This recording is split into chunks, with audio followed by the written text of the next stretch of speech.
کہ برے خیالات سوچنا، بہت سے لوگ اس کو بھی انڈر ایسٹیمیٹ کرتے ہیں، کہتے ہیں ہم عمل تو نہیں کر رہے نا، اب سوچیں آتی ہیں، وہ کہتے ہیں جی رات کو سوچیں آتی ہیں تو سوچیں تو معاف ہے، حدیث بھی کوٹ کرتے ہیں، کہتے ہیں کہ نبی صلی اللہ علیہ وسلم نے کہا جب تک عمل نہیں کرو گے تو سوچیں تو معاف ہے، لیکن وہ سوچیں بھی اتنی خطرناک ہوتی ہے شیخ، بلکہ وہ ایک حدیث آپ بھی بیان کر دیجئے، مجھے کچھ یاد آ رہے ہیں اس کے الفاظ، کہ اللہ سے حیا میں یہ بھی آتا ہے کہ سوچوں کو بھی کنٹرول جو ہے وہ کیا جائے، اس پہ بھی ضرور روشنی ڈالیں کہ سوچیں ہی تو وہاں لے جاتی ہیں انسان کو۔ سبحان اللہ۔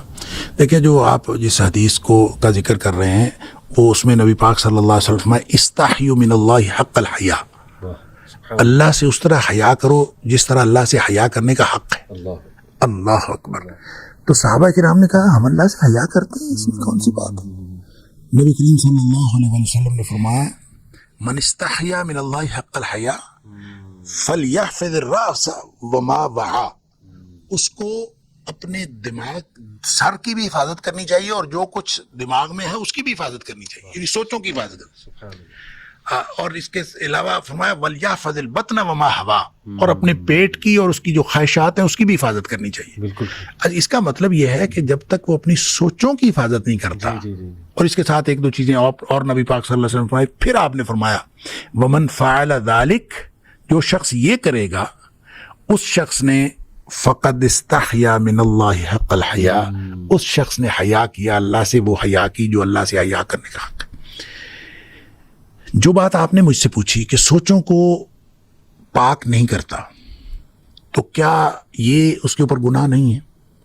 دیکھیں، ایک تو یہ والی حدیث کہ سوچوں کو جس نے پاک نہیں کیا اس نے اللہ سے حیا نہیں کی، ایک بات۔ دوسری بات یہ ہے کہ قرآن کہتا ہے کہ ان السمع والبصر والفؤاد کل اولئک کان عنہ مسئولا، جس طرح نگاہوں کی باز پرس ہوگی، جس طرح کانوں کی باز پرس ہوگی، اسی طرح دل کی بھی باز پرس ہوگی۔ صحیح۔ دل کے اندر جو باتیں ہیں اس کے بارے میں بھی پوچھا جائے گا۔ اور اسی طرح اللہ تعالیٰ نے قرآن میں فرمایا کہ جو چیز چاہے تم چھپاؤ چاہے تم ظاہر کرو، کیا ہے وہ نہیں سورہ بقرہ میں یحاسبکم بہ اللہ، اللہ تعالیٰ جو ہے وہ اس کے بارے میں تمہارا حساب لے گا۔ اچھا، اب جو چیز آپ ظاہر کرو، جو آپ ظاہر کرو چاہے چھپاؤ، جو کچھ دل میں ہے اللہ تعالیٰ جو ہے وہ تمہارا حساب لے گا۔ اس کا مطلب یہ ہے کہ دل میں جو کچھ بھی ہے اس کا حساب ہونا ہے، سوچوں کا بھی حساب ہونا ہے۔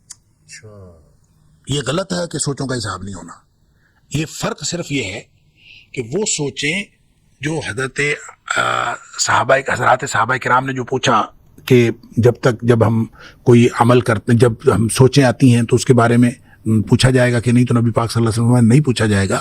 یہ اصل میں غیر ارادی سوچیں ہیں، غیر ارادی سوچیں، غیر ارادی سوچ آئی، آپ نے جھٹک دی، نہیں جھٹکی گئی، پھنس گئے، کوئی بات نہیں، لیکن آپ کا ارادہ اس میں شامل نہیں ہے، اور آپ نے نہ اس کو زبان پہ لا کے اظہار کیا، نہ آپ نے اس پر عمل کیا، اس کے اوپر کوئی گناہ نہیں۔ صحیح۔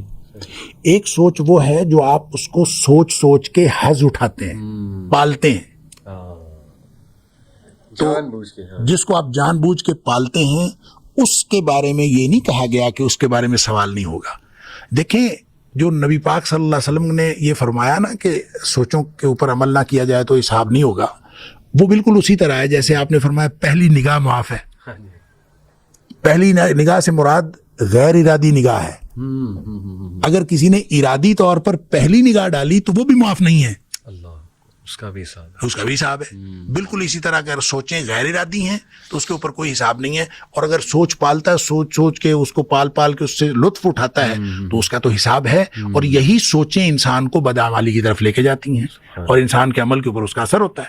اس لیے قرآن کی یہ بات اور نبی پاک صلی اللہ علیہ وسلم کا فرمان یہ بتاتا ہے کہ سوچوں کو بھی جب تک پاک نہیں کیا جائے گا اس وقت تک جو ہے وہ اللہ کے ہاں جواب دہی کے لیے اپنے آپ کو تیار نہیں کرتا۔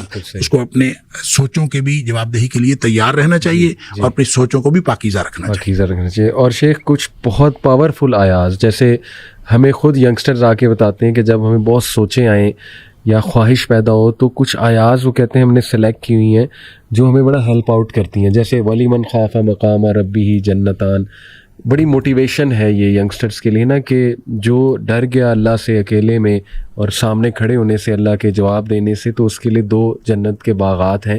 تو میں تو ینگسٹرز کو کہتا ہوں کہ جنت کے بارے میں سوچو کہ سبحان اللہ یہ دنیا کی عورتیں کیا ہیں.